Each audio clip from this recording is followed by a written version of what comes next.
All right, we will get today's discussion session underway. Keith, would you mind reviewing the agenda, please? Mr. President, tonight we have the introduction of an ordinance concerning an amendment to the lease with Pompane for the space in the north garage. They are planning on staying. That's a great thing. We have the introduction of an ordinance regulating smoke shops. We have the consideration of a resolution for a PennDOT public safety grant. We've gotten several of these in the past. It's really for aggressive driving, occupant safety, distracted driving, and pedestrian safety. It would be a 2027 grant that we need to apply for now. We are going to consider a resolution ordering the installation of sidewalks on Greenhurst Drive. We will then have an agenda item to consider the award of the Greenhurst Drive sidewalk contract. This is an expansion of our sidewalk network. We have consideration for the award of the Mount Lebanon Rec Center sidewalk replacement project. Consideration for the award of the Public Safety Center and Public Works Building Facade Repairs Contract. Consideration for the award of the South Garage 2026 Repairs Contract. Consideration for the award of the 2026 Road and Street Maintenance Programs. Consideration to purchase new hydraulic rescue tools for the fire department. And then finally, the consideration of an award of a contract to Municipal Hospitality Advisors to provide customer service training for municipal staff. Excellent. Thank you very much, Manager McGill. All right, first up, we've got the street tree maintenance study. Gentlemen. Good evening, Commissioners. Thanks for allowing us to present this topic to you. As you know, funding was appropriated last year in last year's budget. We carried it over to this year to conduct an analysis and a review by an independent third party, which is Davie Resource Group was chosen, of our forestry management program. So Mr. Matt Erb is here this evening. He has a nice presentation, and we'd like to let you know what we've been doing. We've been working since with Matt and his crew since about January, and we've been reviewing our program. Matt has some initial things that he's going to present to you, and we just wanted to maybe get some direction since we're about maybe a third to a half a way through the process here to make sure that we're answering everything that the commission wanted to get out of this survey. So, can you kneecap Duquesne Light when they come in and cut down our tree?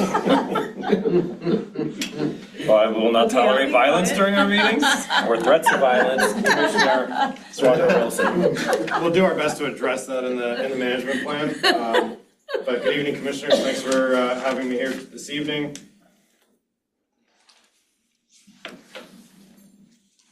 And my presentation was working just fine a second ago, but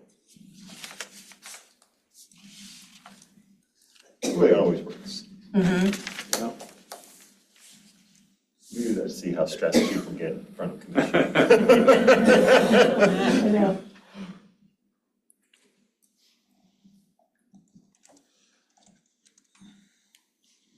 all right, let me reshare here 1 moment, please.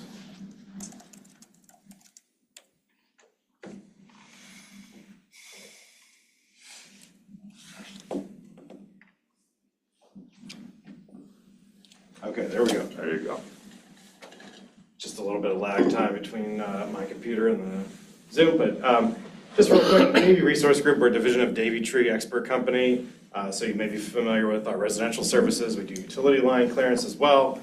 My particular group, we're part of the environmental consulting group, so I'm based here in Pittsburgh, but I work nationally with mainly municipalities on reviewing tree ordinances, developing urban forest master plans, urban tree canopy assessments, tree inventories. And so our company has, a broad client base and a lot of experience working with municipalities to help improve operations, improve urban forest management across the country. And so we're happy to be working with Mount Lebanon, which is known regionally for your tree population, the tree-lined streets in the community here. And so tonight I'm going to talk a little bit about why this plan matters, what we're evaluating, some of the key findings that we've identified to date. We're going to talk about what the plan will deliver, and we have a few requests from you.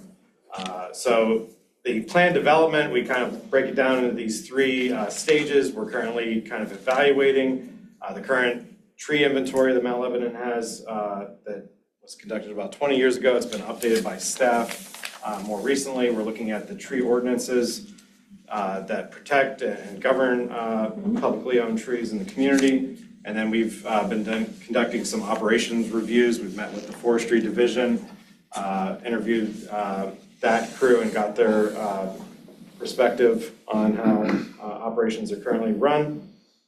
Next is engage. We want to work with staff in the community, so we're going to be talking to some other staff members outside of the Forestry Division just to get their perception on street tree management in the community. And then we've been working to prepare a survey to engage Mount Lebanon residents to get their perceptions on what is the current level of service, what maybe could be improved, and use that feedback to hopefully inform our recommendations, which will involve policy, the ordinance, some internal policy, maybe some contract policy, looking at planting. We'll get into some of the details about that, and then most importantly, operations and how those can be improved in the future. So as we kind of look at the street tree management within the community, we break it down into these three groupings. We have the trees, the players, and the management. So with the trees, we're looking at the structure and function of the tree population. The players, we're looking at service delivery and expectations from the community. And then the management, we're looking at tree policy and decision making. So we've taken that tree inventory data and we've done some preliminary analysis on it. We hope that in the future this will help better inform where and when maintenance should be prioritized, and most definitely inform the street tree planting strategy. So this is a breakdown of the species within the street tree population in the community here. And you can see maple makes us up 45% of all the street trees in Mount Lebanon. This is not uncommon. Maples are very easily grown in the nursery industry. They transplant readily. So most communities in Pennsylvania have a very high percentage of maple trees. But if you've noticed in the last few years, we've had a drought in 2024 in the spring, and then a drought in the fall of 2025. And that has stressed a lot of trees. There's a disease called verticillium wilt that's impacting maple trees. So you may see one branch with brown leaves, or you may see the whole tree kind of turn brown relatively quickly. Verticillium wilt can kill a tree in a matter of weeks or a matter of years, depending on the stress level of the tree. But this is certainly one area that we want to help improve management in the community, is help diversify the species along streets. That'll help reduce pest and disease incidents and hopefully reduce management costs long term. So as a numbers person, I have to add the numbers, and it doesn't add to 100. There are some other things So some that other are mixed in weird with stuff that, thrown so- in there? Yeah, Okay. well, not weird, but stuff, Yeah. yeah, other stuff. Is there a difference between invasive and invasive of these trees? Or, Pears are considered invasive, so that number will continue to go down. We will Yeah, not plant pears That's right, we don't anymore. plant those And anymore. there are problems anyway with the structure of the tree. We've actually not planted pears for quite a few years. Yeah. We've been careful about the oaks too, because of the oak wilt and so forth, that can wipe them out pretty quickly. You're still planting ash No, because the emerald. the emerald ash borer, correct, yes. Wow. So maples, the maple on this chart is primarily made up of red maple, which is a native maple species, and Norway maple, which is a non-native and invasive species. So we'll be using this information to inform future species lists, hopefully Yeah. getting away from maples, adding species that are a little bit more tolerant. Rudy and others have expressed issues with damage to curbs and sidewalks, so selecting Yeah. species that cause less infrastructure conflicts and damage. As well as maybe species that require less maintenance over time. Pin oaks are great trees. They provide a lot of benefits, which I'll show you here in a moment, but they also require a significant amount of maintenance because they do develop dead branches and they need to be pruned out every 5 years or so on average. So looking at the condition of the trees in the inventory, and we can see that the vast majority are in good condition. And I think this is a testament to the amount of maintenance that the Forestry Division has been providing trees in the community. So, there are some issues, like I said, with species diversity, with pests and diseases, but, the Forestry Division is doing a great job keeping these trees in as good a condition as they can. And then we took that tree inventory data, we ran this through a program called iTree, which is a software suite developed by the Forest Service, Arbor Day Foundation, and Davey Tree, and this quantifies the benefits that trees provide. So it's a very conservative model, but we can see that street trees deliver $117,000 in benefits annually. And so those benefits are really tied to carbon sequestration, avoided stormwater runoff, and air pollutant removal. So nobody's paying you these costs at the moment. There are some carbon credit programs that in the future may pay the community to keep these trees maintained. But certainly stormwater is a big issue in Mount Lebanon and the region. So the more water you can manage with tree populations can save you some money down the road with green infrastructure, gray infrastructure as well. There are a lot of additional human health, economic, and environmental benefits that are not quantified. You know, certainly one of the big benefits of trees is the value that they can provide for property values. And so you know, there's a lot of research that goes into that, showing that up to 10% of real estate value of a home can be tied to the trees and landscaping surrounding it. And then just pointing out here that pin oaks provide the most overall benefits within the community, double the benefits provided by red maple, despite only being 1/3 the number of trees in the community. So why? I mean, because, Because pin oaks grow larger, Okay, they have yeah. more leaf area, Okay. and they can just pull more water out of the that falls from the sky. They can pull more water out of the ground. They can Okay. intercept more pollutants. okay, Does the additional Interesting. cost for maintenance of pin oak, is that compensated by their environmental impact?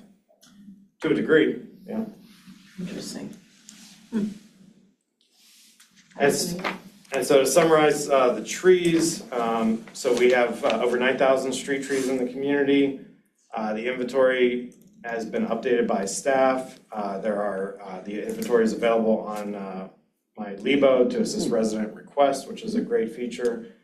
And you know, it tracks basic tree information. It does lack, you know, maybe some additional fields, so that is likely a recommendation to include some additional fields in future inventory updates.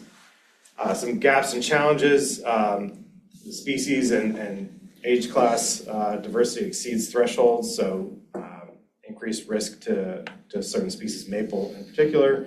I didn't mention that maple is 45%, but the industry recommendation is no more than 20% of a single Does family. that include the hedge maple that we plant underneath the wires too? Okay, because we're pretty limited there Yeah. in that sense.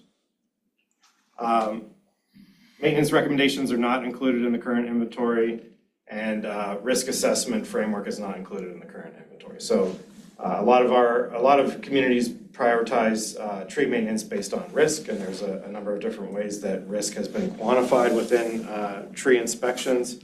And so that'll likely be another recommendation that Mount Lebanon move to a more risk-based system. I mean, like the trees falling over and hurting somebody, or the branches falling off, or the tree dying? All the above. All the above, So there's okay. there's So these the risk frameworks, you kind of look at Yeah, what is the part of the tree that is likely to fail? right. What is the likelihood of impact? What are the consequences of that impact? And that can provide you with a scale of, you know, what the tree's risk is and how quickly you should react to A that. tree in the middle of the woods would have a lot less risk than growing along the street. No So kidding, right? the target, it depends on the targets. Well, this is the whole thing after we have a big storm and some trees fall, that we get like thousands of calls from people to come, please take down my tree, it's gonna fall on my house. Stuff, yeah. Okay. So again, some of the opportunities, just recapping some things I already mentioned, updating the tree species list to prioritize tree diversity, developing a planting strategy and select trees to increase environmental benefits, decrease infrastructure conflicts, decrease maintenance. And then, you know, the return on investment that trees provide. Trees are the only infrastructure that grow in value over time, which is a very unique thing. So next, moving on to the players, we looked at Mount Lebanon's forestry division, and we kind of looked at their role. You know, they're doing some snow removal in the winter. We have a superintendent that provides some service to the forestry division. We have secretaries that support that. We have some public works laborers that also provide some support in forestry operations. So we came up with about 3.7 full-time equivalent positions working in forestry in the community here. And then we compared that to a national census of urban forestry programs that looks at, all matter of operations. But we can see compared to communities that have a similar population of 25 to 49,000, they have an average of 5.3 full-time employees. And then if we look at all the communities that responded to the census in the Northeast, they have an average of 6.4 employees. So Mount Lebanon is a little bit behind on the number of full-time employees. But The number I don't see here is municipalities who have 9,000 street trees. Okay. Or thereabouts, Yeah. right? Because again, if you get a city in the desert of 50,000 people, True. okay. Yeah.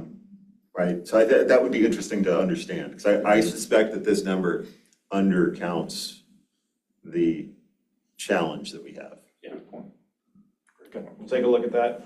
And I will say that this census came out in 2016 based on 2014 data. They looked at 10 years, the 2024 one got delayed to 2025, so we're waiting, hopefully any day, knock on wood, we'll get the new data. If that happens, we'll update all this to reflect the newest data if possible. But looking at the players overall, the flip side of the coin, Mount Lebanon has lower full-time employees, but spending is twice as much as comparable communities. And so we're still kind of diving into that. Why is Mount Lebanon's budget higher, but full-time equivalents lower? And that might be due to the age of the census. There's been a lot of inflation since 2014. Mount Lebanon has a not insignificant contractor budget for contracted tree maintenance that I think a lot of other communities lack. So that might be another factor there. So some of the gaps and challenges, forestry division staff require special training and skills. There's no way around that. It's a lot. It's a very unique set of skills and mindset to attract those right workers to do that job. There are a significant number of requests and trees that need maintenance throughout the community. And so with the opportunities, we're gonna take a look at the forestry program operations to inform future staffing needs, equipment needs, workflow improvements, and hopefully cost efficiency improvements. And then looking at the management, we took all of the work records that Rudy shared with us over the last 5 years. And I know this chart's a little bit busy to look at, but a lot of those resident requests come in and they're categorized as, clear wires, dormant pruning, elevate, all the categories along the bottom of the screen there. And there's a lot of, the trends are pretty significant for some of those initial requests, clear wires, dormant pruning, elevate. And then towards the end of to the right side of that chart, we start to get a little bit diverging number of requests per year. 2021 is always going to be kind of the anomaly year. That was, when everybody was at home during the pandemic, they wanted to do home improvements. They were tired of tree maintenance or looking at trees. And so across the board, across the industry, we saw a lot of changes in 2021 based on homeowners being at home. I like that green line at the bottom. What is that? Just a little bit of data trickled in since the beginning of the year. Seems easy. Yeah. Okay. And then looking at, the requests versus resolved versus not resolved. And again, the forestry division is really doing a great job keeping up with requests, resolving those issues.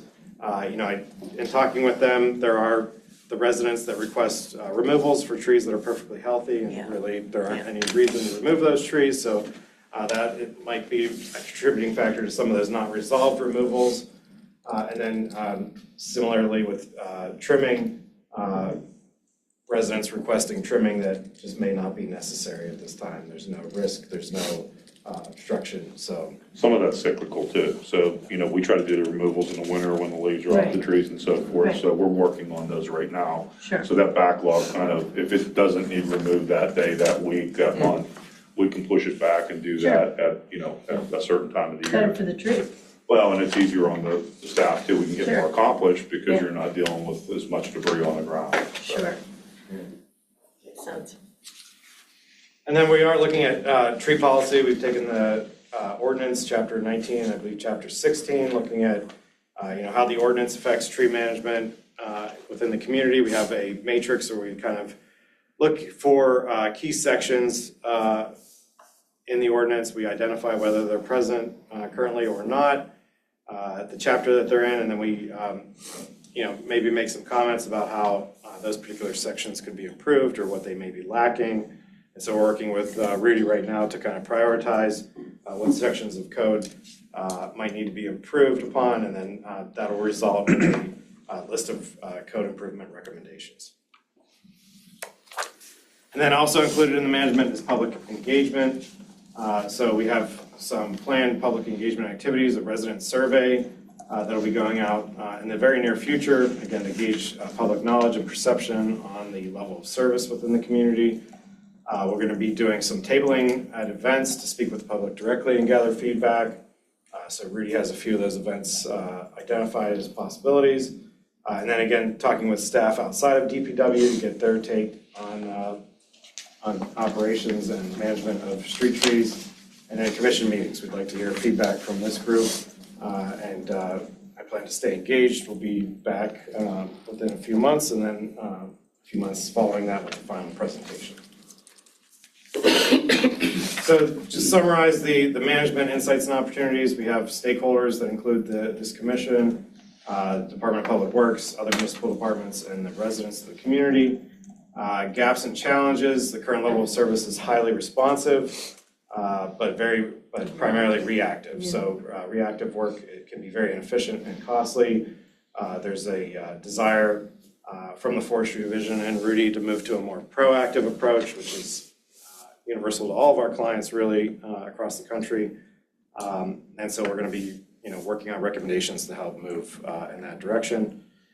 Tree ordinance lacks current standards for removals and preservation, so there's some that could lead to inconsistent decisions and public confusion down the road. A lot of opportunities listed here, defining the level of service expected by the community, municipal staff, and this commission, the shift towards proactive maintenance, identify strategies to achieve a desired level of service, amend the tree code to align with urban forestry best practice, and formalize the criteria for tree removal and pruning amongst others. Continue public outreach and engagement to build community tree awareness and retain confidence in a proactive tree program. I will say Mount Lebanon's website for forestry operations and being able to submit a request is fantastic. A lot of my clients aspire to have a system like that, so I think you're already ahead of most. GIS. So that's a great thing. So to break down the final deliverable, we'll be handing over a street tree management plan. It'll include an executive summary, a street tree structure and composition section, the function and benefits of those trees, an implementation plan, recommended maintenance, and maintenance strategy. And we hope that this plan will deliver a data-driven maintenance plan, updated policies and ordinance guidance, staffing and operations recommendations, private property canopy strategy, so that's one thing I didn't Which mention yet. means what, yeah. So this was, there's not always room in the right-of-way to plant a street tree, and so some streets Oh. may never get Right, trees, sure, so some so of them are back in the yards. Correct. engaging residents Narrow to streets. take or Yeah. ownership. No, I got it now, it just didn't interference, occur to me. wires, utility Yeah, wires, sure. those type of things. So that, a small change, but that may lead to a more sustainable tree canopy and program on those streets.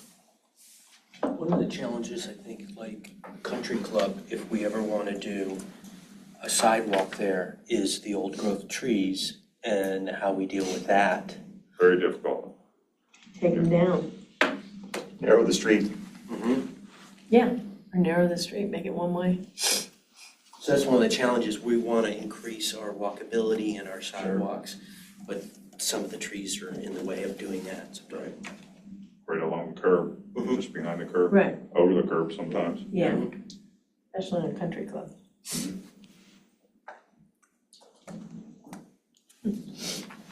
So here's our project timeline. We kicked off in January. We're kind of in the midst of almost all the tasks at this point. And tonight I'm here just to, present kind of some of those initial findings, get you familiar with our project. Either tonight or in the near future, I'd like to hear if you have any direction on priorities for this street tree management plan. We'd appreciate any support you can provide for public engagement. We want to align on the next level of service. If you have any perception of, what that should be for Mount Lebanon, we'd like to hear that from you. And then likely there will be future funding considerations that result from this plan, so we'd like you to consider that down the road.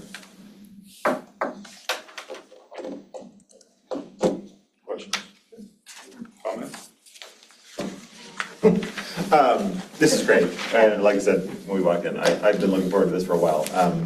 Couple just operational questions. Is the advisory board engaged on this process? Parks and Rec. Parks and Rec? Or will it be? At this point, not so much.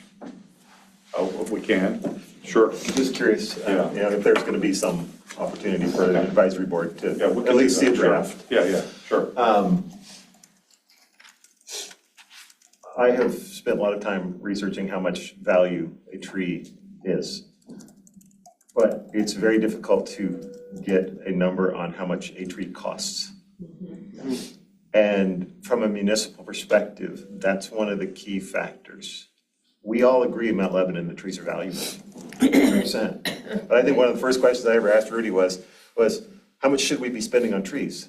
And Rudy said, well, we spend $600,000. I said, now how much should we spend on trees? And that's not Rudy's job to figure out. How do we sustain a healthy urban forest over a long period of time? Because when all these trees were, well, most of these trees were planted, right, this was farmland. And now we have a mature tree canopy that is very different in terms of its cost framework. And these, to your point, are assets. These are public assets as much as the street is a public asset. We have to understand the long-term investment responsibilities and the carry cost responsibilities associated with each tree. Now, I don't need to look at each tree, right? But I do need to understand the carry obligation from a municipal perspective.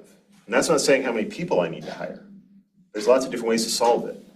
But what's the carry cost that we need to understand, right? And again, and as I was thinking about this, I don't know, 4 years ago or so, I was looking at the USDA and a lot of the other research, and actually I looked at your guys' website.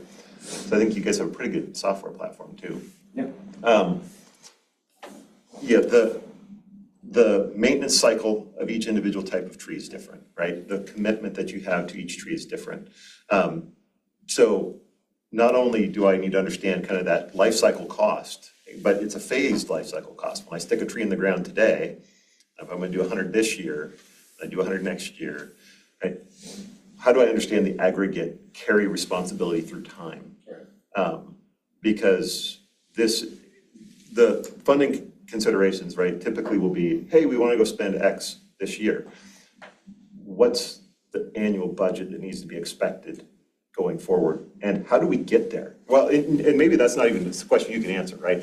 But if the target, if we're saying 600,000 today, I don't know what the number is about that. Ballpark, yeah. But we say, if we do that analysis outside of what Mount Lebanon is doing, we say, what should we be spending on trees? And it's 1.2 million. I think that's important to understand because, yeah, we're not gonna get there, not anytime soon, but that's a carry cost that we are deferring, that will cost more long-term. So how do, as part of this planning process, understand that from a commission perspective, yeah, I love trees, I really do. But this is a dollars and cents exercise from a commission perspective. And informing commission long-term that there is a carry obligation to every one of these trees that have been planted, because ultimately it'd be cheaper to go cut them all down from an operational perspective. But we know that that's not the right answer. So how do we understand the right answer and articulate it in a more effective way? I'll get off my soapbox. Yeah, it's a moving target, but I think, in one sense, Mount Lebanon is almost a closed system because Rudy and his crew are replacing trees that they're removing one for one. So your population's relatively stable. The community's not growing, it's not annexing additional lands and creating new streets with new street trees, but there are challenges that are, that will buck that trend. The over-reliance on maple trees is gonna cost you significantly at some point until you get that diversity back in line. You have other issues with age diversity where, an entire street was planted at the same time, so all those trees are hitting maturity and over maturity at the same time. And so the costs are gonna be higher to resolve some of those issues. But that's an interesting point. We can take that back to the team and we can try to address that as well as we can. We're annexing Dormont too, so consider that.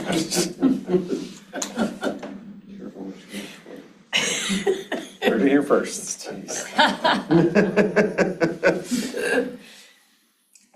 Well, the other piece that I just want to keep on the radar, right, is the right-of-way.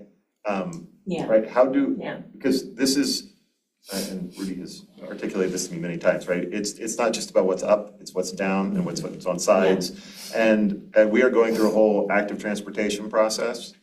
For me, I think about this from the whole right-of-way. And a tree is a critical asset in that whole system. I can't understand it as just as trees. But what are the requirements that we have for the right-of-way? What space should I be planning for in the right-of-way? Because when we go and redesign a street, not that it happens that often, well, what should those requirements be? Right. Right, as we reimagine the infrastructure over time. Because, again, I've got lots of logistics that are happening, in that right-of-way. And it will hopefully someday change. What is our target state and what should it be? As we understand it today, because again, 50 years ago, we were, doing it differently, and now we have learned and we think, oh, that was dumb. Why did we do it that way? But at the time, it was the right idea, but what have we learned and what's the right strategy? Because we're not gonna rebuild, we're not building new, but we are rebuilding. Right. I think that's my point too, is, a lot of this stuff will have an impact, positive or negative too. I mean, the maintenance practices that you can adjust this with variables, proper pruning from when you plant the tree so that you don't have codominant leaders and things that you have to deal with down the road. The proper tree planted in the proper place. If you plant the wrong tree there, you're just asking for problems, so that's some of the stuff that I look at and I always have. But I think, with Matt's help, and Davey, we can fine tune that a little bit and make sure that we're doing it as cost effective as we can. That's what we hope, that's what I hope to get out of this whole process, really. I've been looking forward to this for a long time. Yeah. Any other questions? Yeah. All right. It's good.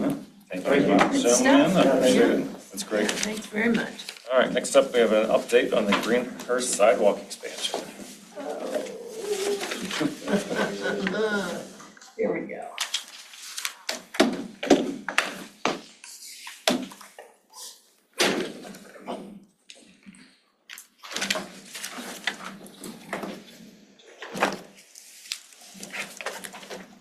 Good evening, commissioners.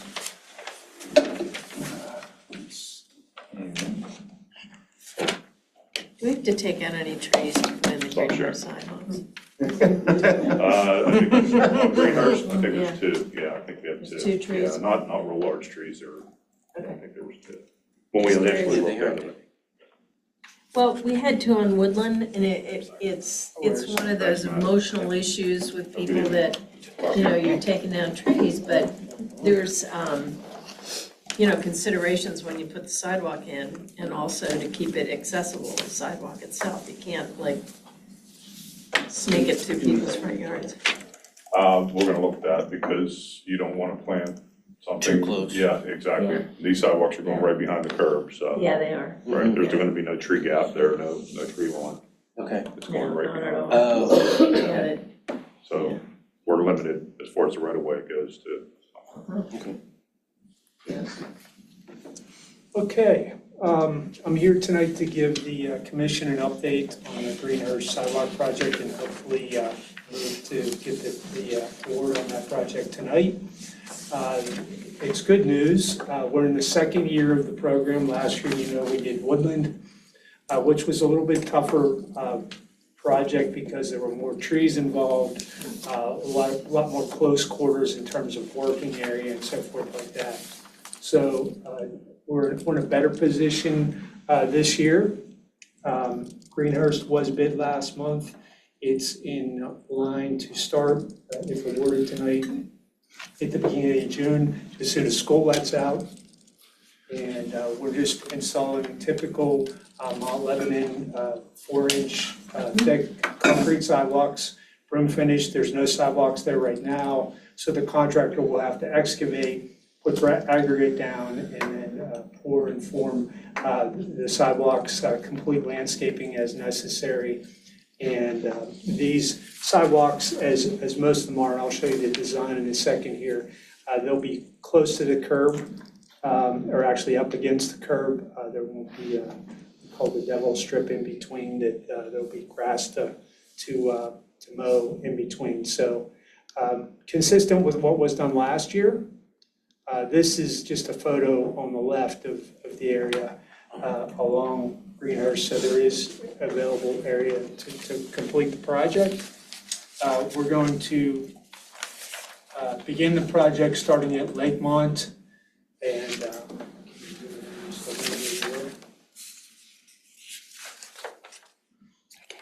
so we're going to begin at Lakemont, near the Lakemont intersection with Greenhurst, and then proceed in a westerly direction along the south side of the road, which would be, as you're going down Greenhurst, be on your right-hand side.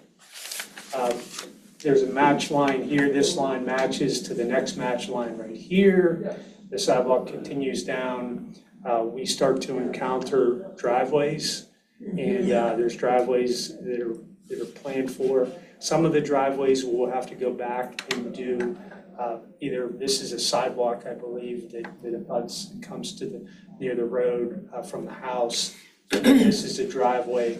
We would have to make adjustments. The goal here is to try to get a sidewalk on a plane that the sidewalk was running back out towards the road, and then we have to make necessary adjustments to the driveway to make it meet again with that change in gradient on the sidewalk. Do you have to take it out and then regrade it or something? Yes, we remove, like in this case, we remove a slab of concrete as part of the project to do it. Okay. Right at the top. And then we continue to proceed down Greenhurst, as I said. The sidewalk's going to be right up against the concrete curb.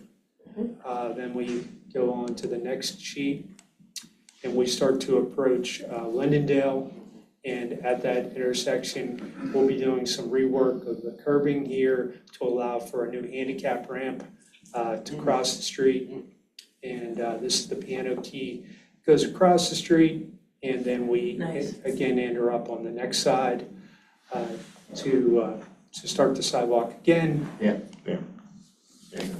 Can I? I'm sorry. No, that's okay. I know. Yeah, Sure. I like looking at the pictures too. That is a long stretch. And if you compare it to what you did at Lakemont, right, going down, further down the curve, why don't we shorten that crosswalk by going further down Lindendale, Yeah. like we do on? Sure. We could. The good news is that we're well under budget on this project, and we could work to, I was just thinking the same thing when I saw that fat intersection there. It would be great to get that a little bit more narrow. Yeah. But if, I use Lindendale a lot myself, and you do come up there, and that, you did need a decent radius, especially with bigger vehicles, to make that turn. The other thing I would caution too, and we'd have to look at it in the field and talk to the traffic engineer, but the stop sign would need to be pulled back too, because you couldn't have it in the crosswalk. So Yeah. if you pull it back now, is it too far back from the intersection? Because you can't have it in the Yeah, 'cause it's kinda crosswalk, in, so that'd be a consideration too. Yeah, there's a ripple effect if we do that, and we'll obviously be comprehensive in our approach to whatever we need to do. Yeah, well, and again, I'm just, because I'm through that intersection every day, many times. And I just know that that is a big stretch, and invariably, it is going to, the conversation is going to be, why is it such a long sidewalk? And why didn't we do something different? Whether it's narrowing, or, and I know we can't narrow, but what else could we conceptually do? And maybe we can't do anything, but I at least want to ask the question of, is there a possibility We to? might be able to pull Yeah, back a that. bit, you know. The other thing, because I remember this conversation with the Gateway team when we were designing this, was that Greenhurst is relatively flat there, whereas Lindendale drops off quite a bit as a slope. Right. So to try and meet the commission's goal of being as ADA compliant as possible, be we up tried the to get it top. on the flattest part Yeah. possible, rather than pushing it down, get you into more of a cross slope Yeah, issue. you're down and steeper That's grade. true, yeah, Chairs are hard on a cross slope. yeah, that's true. Thanks, Ian. Yeah. Yeah, that's true. I hadn't even thought about that. That's, All right, sorry to. That was an attempt to balance the commission's goals of ADA accessibility with the no, yeah, length I of mean, the crossing. none of these are easy problems. Yeah. We'd have them all solved. Yeah, when you're retrofitting things, it's Yeah. always a challenge. Yeah. But, you know, we do the best we can. So we cross Lindendale, and then we head towards Summer Place. And again, we have one driveway here, and we had this same issue on Woodland last year. We have one driveway that's entirely too steep to deal with, so we're just gonna meet it on both sides. It's, just take our word for it, it's impossible to correct this driveway and change the slope on the sidewalk through here. So we're just gonna meet their driveway on both sides. It's already a concrete driveway, we're just gonna walk through that one. I see, rather than trying to Blend put it the in, sidewalk, and yeah. I got it Just now. blend it It took in. me a Yeah. minute Yeah, to, because it's Yeah. steep. I It's think a I know negative which one you're slope on talking that about, end. yeah. And then we'll Okay. we'll terminate again down here and do the handicap ramp at the intersection here. So that's, any other questions related to the sort of the layout of the plan? Well, I think the same question is, I have the same question with Summer Place. Sure. That's an existing crosswalk that's there on the street. I know, but now's the time to ask the question of, right, can we be thoughtful about where that placement is, because it is that whole intersection, right, it's a three-way stop, and it's not pedestrian friendly, and there's a lot of pedestrians that move through Yeah, that there space. is, there are a lot. Yeah, with the- Unfortunately, maybe less vehicles that move through that space on summer, just because there's, a lot Yeah. of people are using Right. Lakemont as a Yeah. cut through to. Right, yeah, no, and again, I mean, it's like, for me, it's the, kind of the whole intersection. Yeah. But obviously, we're only focused on this piece of it right now, but let's at least, Can we look at? look at it. Absolutely. The good news on the project from a bidding perspective is that we did get a total of 6 bids. Those bids ranged in price from the low bid of $173 to a high bid of $265. We had some issues with the low bidder. They made a clerical mistake in our documents. If you make a clerical mistake and you put in writing what that mistake is within 24 hours, you can withdraw your bid, which they did. So we moved on to the second low bidder, took a look at their paperwork. Their paperwork was not totally responsive to the bid request. In other words, they didn't have all the paperwork in that they needed. The difference between the second low bidder and the third low bidder were about $900. The third low bidder had all of their paperwork as required, so that's where we're going in terms of recommendation. So again, the lowest responsive bid is $196. The budget was $347 on this. Our estimate was $318. So we got really good prices in this second year of the program, which is encouraging. Nice. The low bidder, the successful low bidder will be Neando Construction, which we also expect them to get in and roll and do this much more quickly than the last. Last guy. Yes, Yeah. Well, absolutely. the trees got in the way the last Right. time. Yeah, There's a lot less challenges with this part Yeah. than Woodland, yeah. Slopes. Boy, Woodland Yeah. looks great. Yeah. Really does. So on Lakemont, this connects to the sidewalk that's already existing that goes up to Bower Hill. yes. Yes, with the crosswalk, right. Right. So we're connecting, okay, so where that connection is, there's an existing sidewalk on the west side of the street. West side of Lakemont, yeah. Yes. Yes. Okay, and we're connecting all the way to the existing sidewalk on Greenhurst. At South Road. Correct, that's correct, below Summer. So it'll be a continuous sidewalk from Cedar Boulevard up And our next move will be on the Lakemont. Lakemont. So we have Yes, the that was start of the commission direction was to do Greenhurst in 2026 and then Lakemont from Greenhurst, I believe, down to Kurt in 2027. Right, It may go a couple of houses past Kurt because there's an existing sidewalk we want to connect to on there, but yeah, that's all right. Yeah, cool. Good move. Yeah, honestly, it looks great. I think my only questions are the intersections and the crosswalks. Sure. And I just popped up Google Maps. I think, well, the stop sign on Lindendale, even if we got down to that place, would be significantly better in terms of distance from. So just pull it down a little, as much as you Yeah. can. But again, But leave the sidewalk going across no, take the sidewalk down Lindendale a little ways a little ways? and then have a shorter crosswalk. Yeah, I think we're just trying to be in, wherever we can still meet ADA and cross the road at a Yeah. shorter distance there. Because the stop sign, I think, is right here. Uh-huh. So that's a long stretch. So, anyway, You'll have to look at the grade, because I walk, just because I want to. Yeah. And that does. it drops. It's not pretty quick. It drops. Yeah. Okay, anything else? Good? I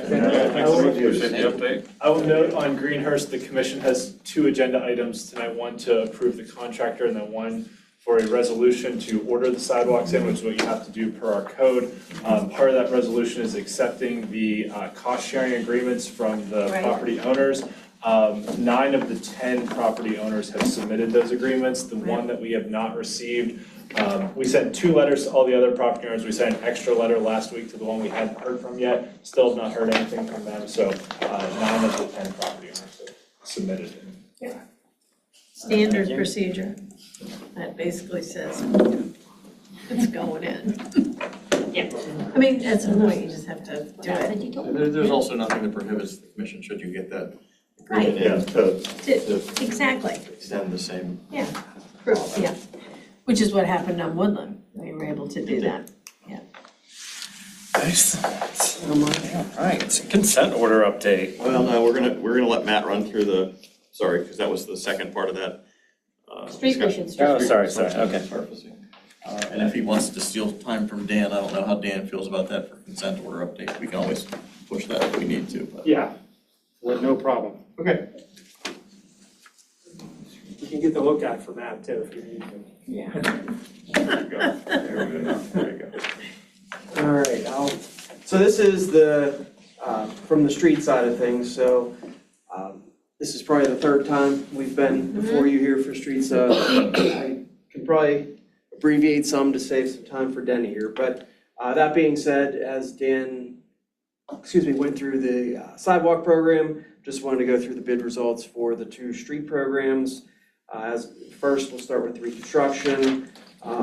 As a reminder, kind of how we developed the program, and you've probably seen this slide a couple times now, just some of the guiding principles that we look at when we're developing the program and that we discussed when we presented that last month before we went out to bid. That being said, the reconstruction, we really focus on ADA ramps and those improvements, curb removal and replacement, drainage improvements, where there's icing issues, flooding issues, and things like that. Sanitary repairs, we video all the sewers before we do the streets, so we can incorporate those repairs. Subbase and pavement replacement.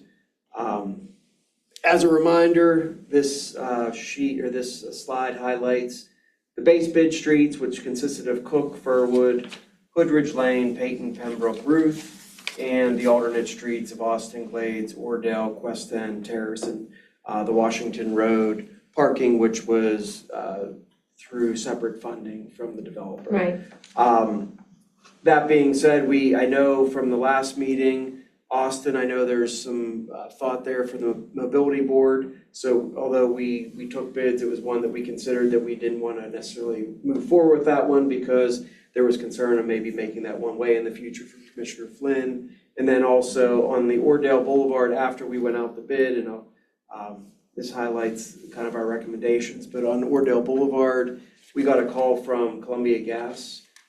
We had notified them of our program Right. in advance, Right, and they want to do from where Cherokee to Yeah. Tacoma, they have a replacement that they want to do first quarter of next year. So there's potential savings that we can incorporate into, With them, right? we can work with them and get some savings on doing Ordale next year, reducing their restoration efforts when they're putting the gas line in. So it'll be a kind of a win-win for both Yeah. of us. So that being said, the highlighted streets indicate the recommendations that you'll see here on the next slide of what we're proposing to do. We did have 5 contractors take out the specifications. We did only get 1 bid. Historically, we get 1 to 2. In talking with, during the bid opening, a couple of the contractors that took out the specs that did not Yeah. bid, quite frankly, they just said we can't compete with the pricing that you're currently getting. And the pricing that we are getting is less than what our budget, or what our estimate was. So Yeah. it's still competitive. Yeah. We don't, it's a good number. It's just it is a difficult project to do in the time that we have to do it. So this slide highlights the recommendation, which is further summarized here, which we're gonna do we recommend all the base bid streets, as well as 6 of the alternates, additional drainage on Furwood, additional drainage on Woodridge Lane, the Glades Road alternate, the Terrace Drive alternate, which is adding those 2 streets in, as well as the drainage on Terrace, and the Washington Road parking that was, as I said, that heard by the developer, yeah. Yes. The result of, so here is the total of the base is 1.4 million, the total of all the alternates is 2.26, but based on this recommendation, the total that we're recommending is the 1.4 for the base and about 900,934 for the alternates. Funding from that would be through various sources. The street had 1.65 million budgeted under the streets fund. There's an escrow from the developer of 195,000, or plus that, but from the bid, I just matched the developer escrow amount to be added to this to equal what the actual bid for the Washington Road funding was. The sanitary fund for some of the sanitary repairs, the stormwater fund for the curb work, and the stormwater fund for some of the storm improvements. You've seen these slides last, but just as a reminder, Cook Lane, the portions we're doing there, it's just isolated slab replacement on Cook to keep up with what the utility companies did previously on the Castle Shannon side of Cook Yeah. Lane. So that's not a full reconstruction, but it best matched with this program. Burwood, Woodridge Lane, Woodridge Lane isn't private? it is not. It's actually our street, we own it in fee. Yeah, I figured we had to, or we wouldn't be doing it, but I just was like, wow. Peyton, Pembroke, and Ruth. And Glades and Terrace as well. Yeah. As a reminder, the Washington Road parking, it's 18 additional spaces. That cost from the bid was $195,000. The Duquesne Light relocation to the other side of the road to remove the light poles, or the overhead wires on our Yeah. side is a total, we have a number of the $40,864, which has been paid. And the total budget was $270,000, so we're well within budget for that work. That 41,000, that is to move poles from the west side of Washington to the east side of Washington? Well, it's not moving, it's gonna be using, so there are pools already on the east side as well. It's going to be moving the wire. Wires from the So that one way, side instead of to the having side? dual wires, you're gonna have one set of wires. Oh, okay. On the one side of that, and they are gonna replace those poles as well on that side.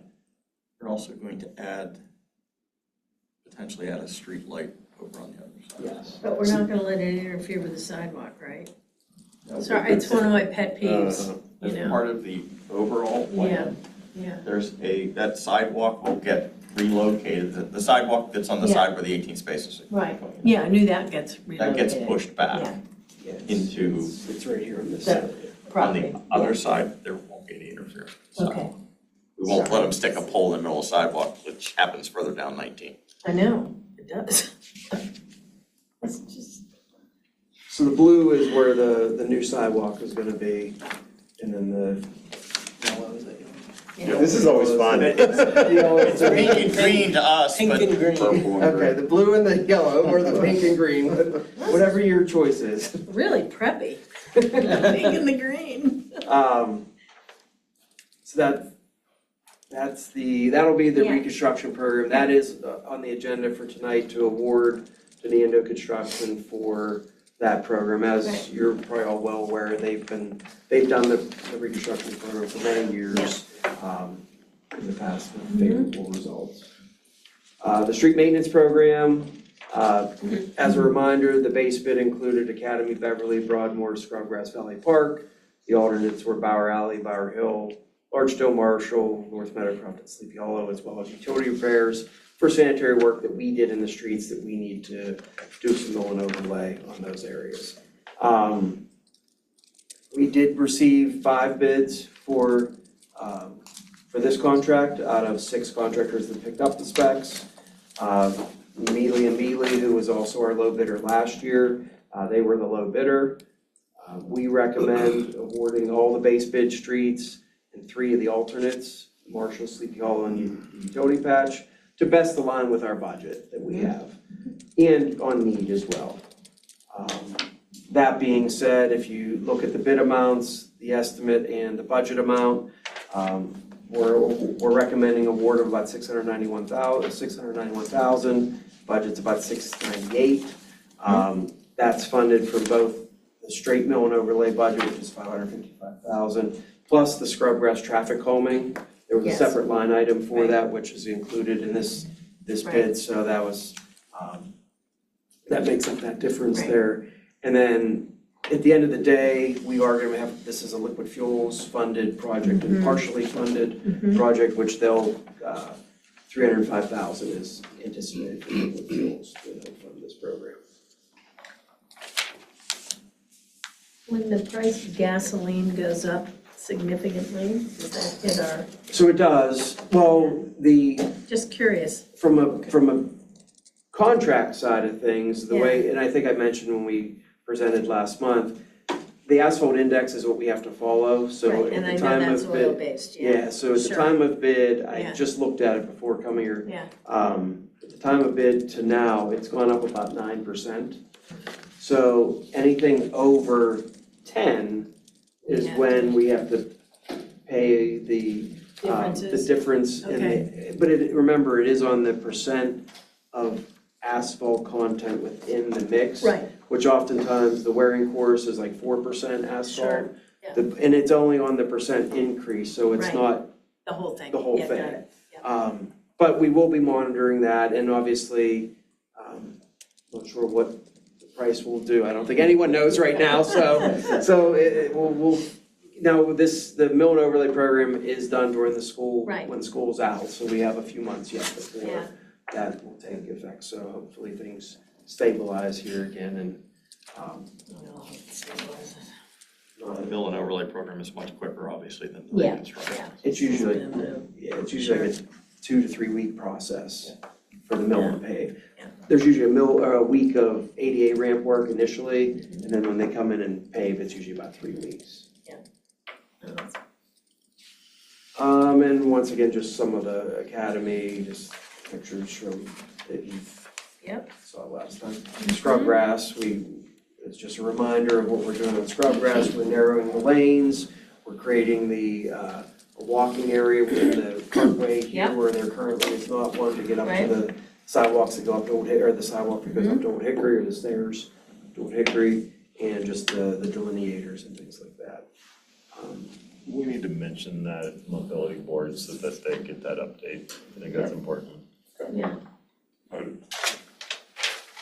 And once again, that's on the agenda for tonight for the recommendation for award to Mealy with the base bid and the 3 alternates that we have. Yep. The benefit to us being able to award a little early is that we sort of take priority on contractor schedules. Right. So that we can schedule our work before they start scheduling work Right. for other communities.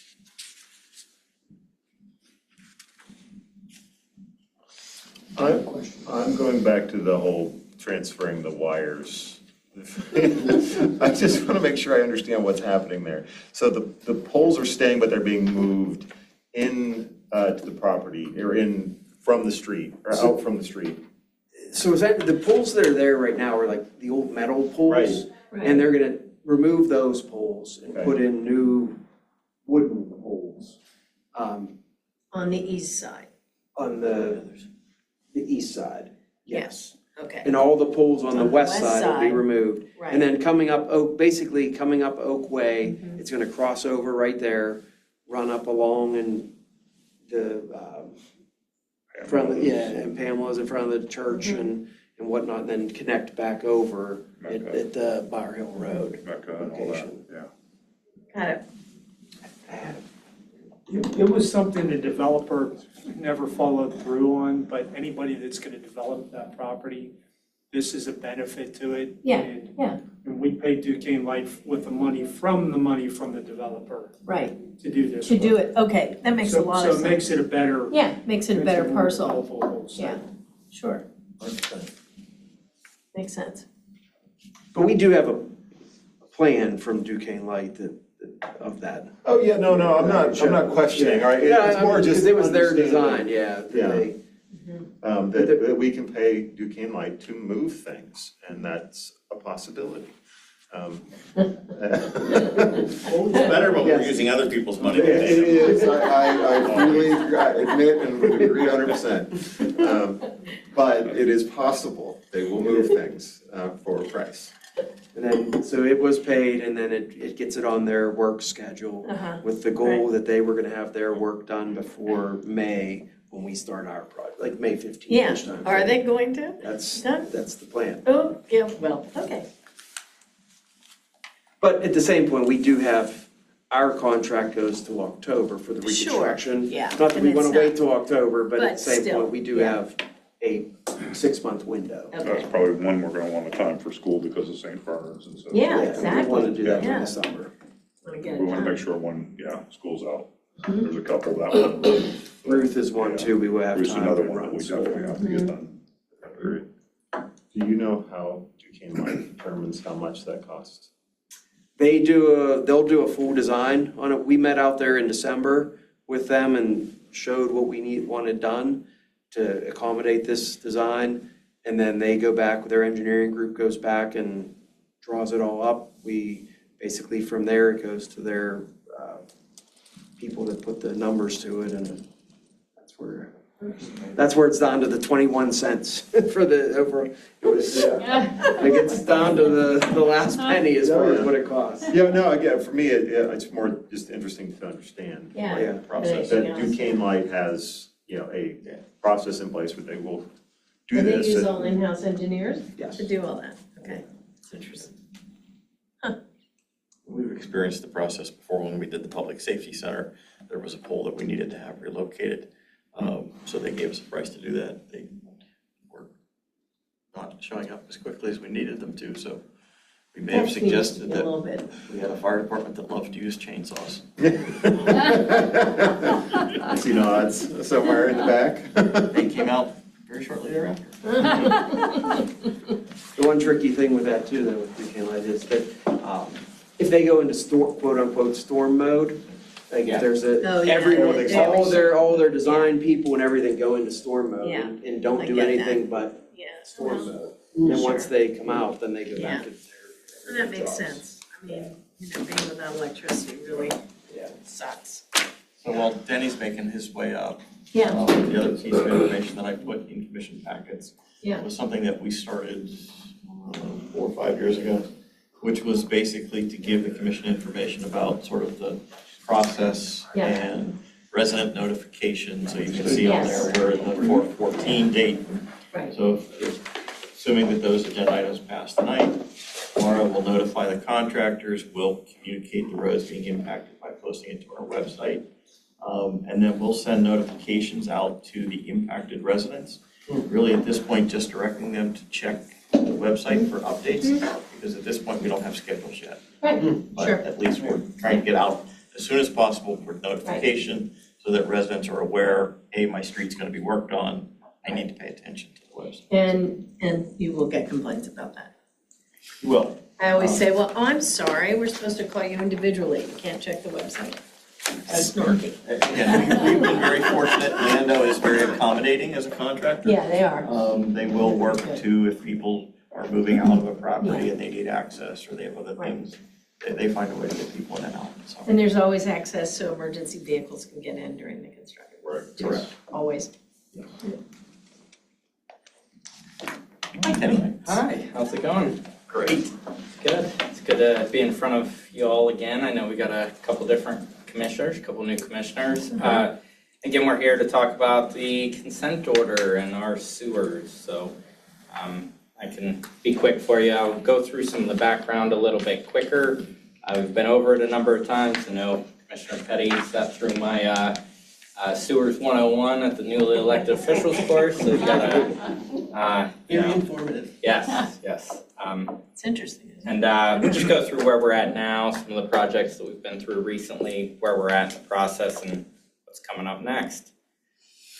Again, going through the background, initially it was meant just to address overflows, also just so people were maintaining their system. So the initial consent order involved a feasibility study to understand capacity within your system. Also included the creation of the operation maintenance plan that we still utilize today. The next, which was called the phase 1 consent order, included a source reduction study. That was more of a trial period. That initial feasibility study indicated that that across the region, there was $3.3 billion worth of work that was required. Because everybody just said they were gonna upsize their pipes, send everything to Alcoasam. Alcoasam was gonna burden most of the load in terms of upgrading their system. That was not feasible, which led us to the phase 1 consent order, which was trying to identify how to reduce your flow. Phase 2 consent order, which we're under now, was, okay, municipalities, reduce your flow. So that's how we got to where we are now. Again, the key components of the current consent order, keep working through here. Each time I'm here, we're at a different stage. Right now, we're in the performance assessment. So we performed our evaluation, figured out where we needed to remove flow. A lot of the projects were completed. We tried to get a head start on it. Remember 2 years ago, I was here talking about the first projects. Second projects were completed last year. Now we have meters in the ground to try to understand how much flow we did remove. By the end of this year, we'll submit a final report. By the end of next year, we have to work as a region. Essentially, that regional report will be what is meant to help develop the next order. So we don't expect it to just stop and they say, good job, you're done. Yeah, no, they're not Most like likely, it's gonna continue and we'll set it up as a regional. And I'm part of the Three Rivers Wet Weather Group that is kind of Right. working with the DEP to try to establish that. Again, just so Mount Lebanon entirely, and I know a bunch of crazy colors over there, but this was the initial Exhibit B of the Phase 2 consent order. We colored it up a little bit, and red is bad, so you can see some of the red there. There's also 17 different point of connections within the municipality. So Mount Lebanon actually has the most point of connections or connections into the Alcoasam system out of all municipalities except for the city of Pittsburgh. So Mount Lebanon, are at the top. It flows in a bunch of different directions. So with that also created a lot of work. So the red, as I said, is where we were over that gold line threshold, which that gold line threshold was just the amount of I&I that essentially the order said a municipality could have. So in all those cases, we were over that, which meant that we required some corrective actions. So there were 7 that were over. Two of the point of connections were actually tributary to a sanitary sewer overflow that's downstream. The overflows are illegal. Part of this order was to develop an understanding of how to eliminate that. Right. And then we had 8 sheds that actually were under that standard and did not require any corrective action. Here's just a depiction of the mapping. It's always a little weird as you look at it because east is up on this map, but trying to capture everything, knowing that, again, sewers know no bounds necessarily. They don't know municipal boundaries, so a lot of it kind of carries outside of the municipal boundary. But that's showing you how it flows out of the municipality into a number of different municipalities. So there is a lot of multi-municipal coordination that's required as well.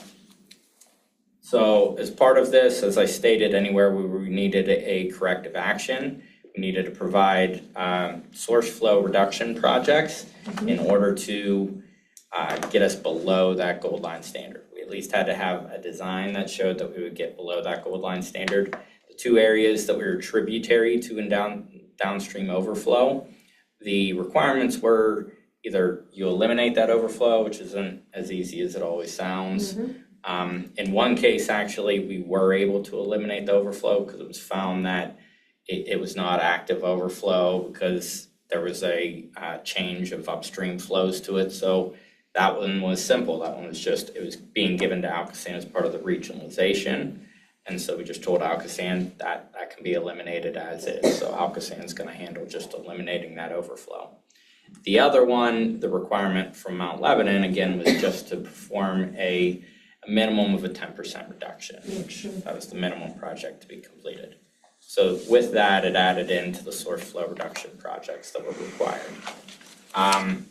As a total, approximately just under 100,000 lineal feet of lining of the sewers was recommended as part of the source flow reduction projects. Again, by the time this was all to be developed by the end of 2024, Mount Lebanon, we did work to already complete some of those. So 2024, we got phase 1 worth of projects and a number of grow projects, which I'll talk about in just a second. And there was also some rehabilitation of manholes anywhere where we saw any infiltration.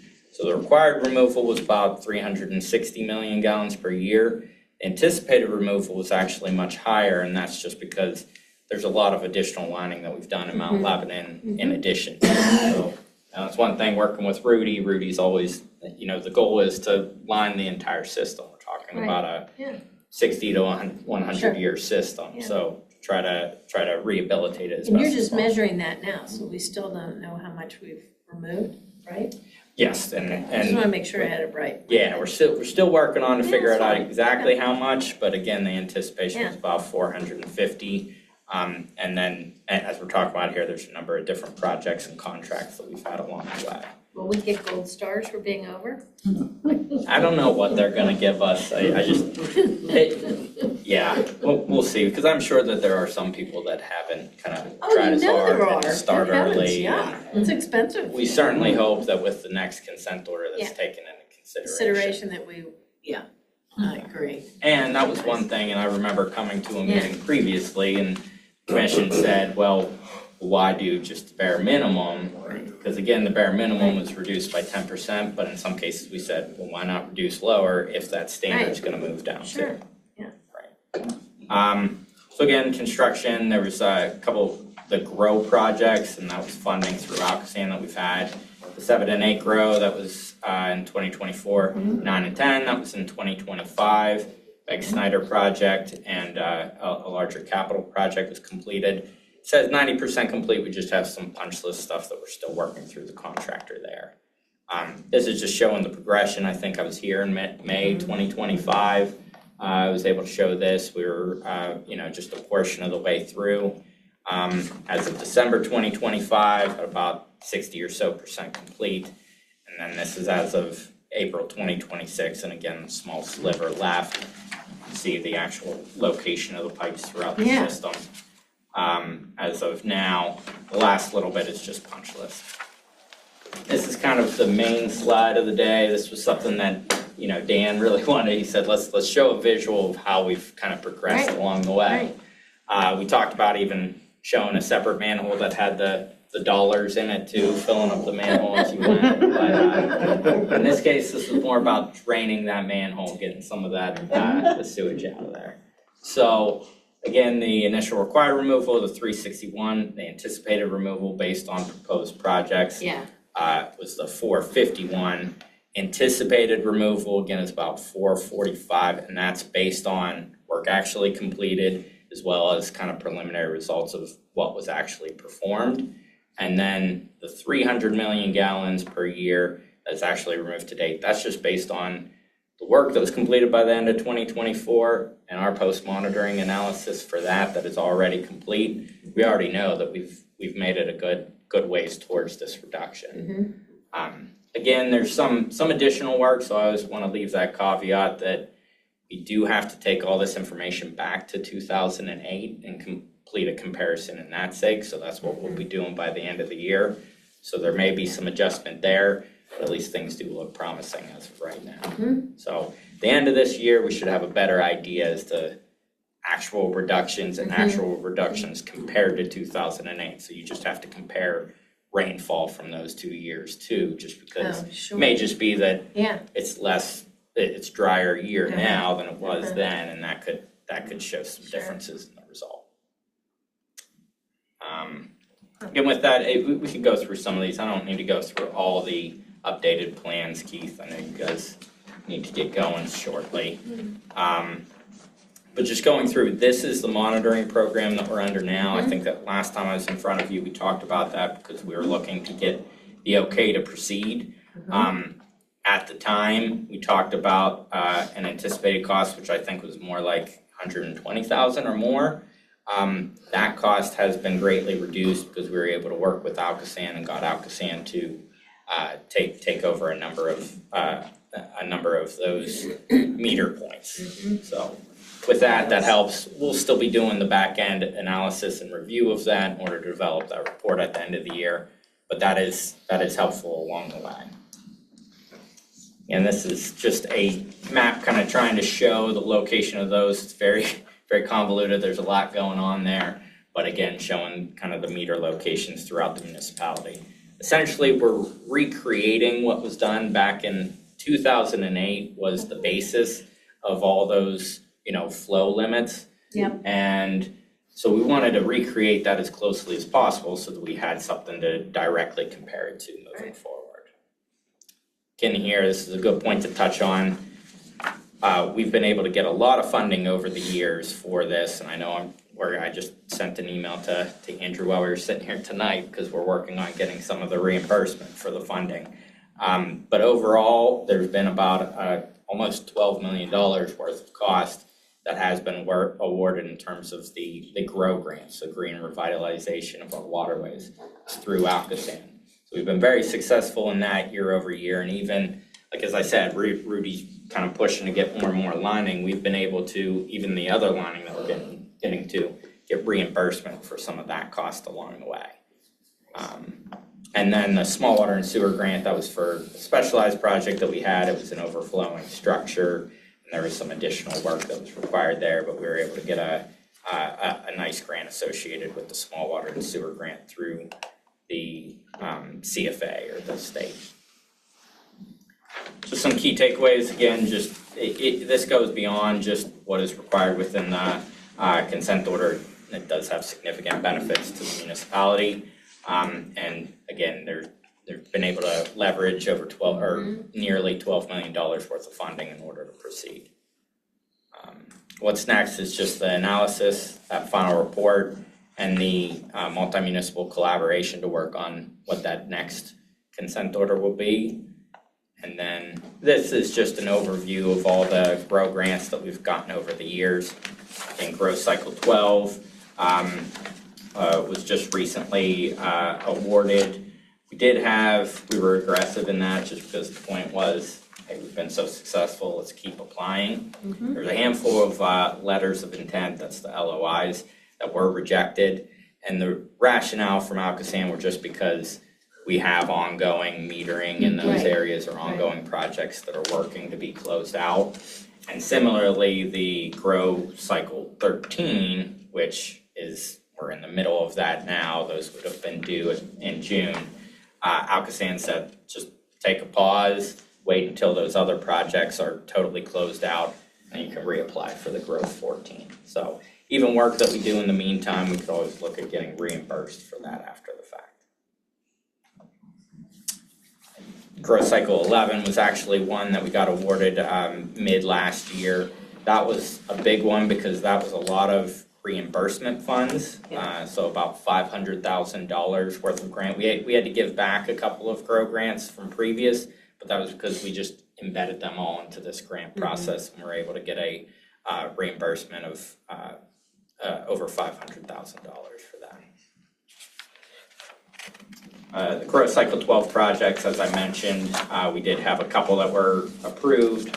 Those, we'll be looking to get those kicked off and off the ground here soon. But those are just kind of cherry on the top of all the other work that we've already done.